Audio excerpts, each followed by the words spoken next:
Your relationship have healthy boundaries when it comes to people of the opposite sex? That means you've had a conversation about it and you've implemented them. For example, we're not friends with exes on social media. We have an open phone policy. We share each other's passwords because there's nothing to hide, but also we have boundaries. They've been discussed, they've been addressed, they're implemented, and they're there. Number 4, does your spouse feel comfortable with this friend of the opposite sex?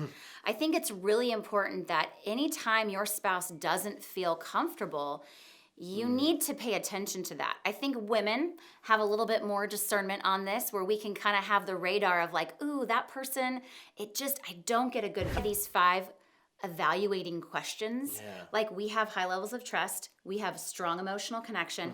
There hasn't been an affair.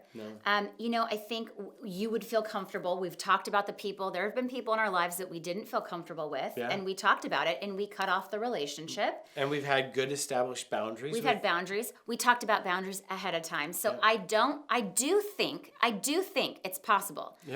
I just think that it takes a really healthy person. But then even so, I would say if you and your spouse have all those 5 qualities and you've got the connection and you've got the trust, I would question the other person.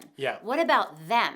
Do they have a healthy marriage? Are they going through a divorce? That's when you can't trust other people. Unfortunately, you don't know what they're going through. When you're hurting in your marriage, it can feel overwhelming.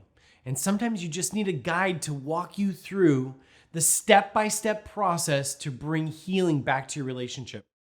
That's why you need to become a member today to Marriage 365, where you can watch more of these helpful videos and find tools that are going to work for you.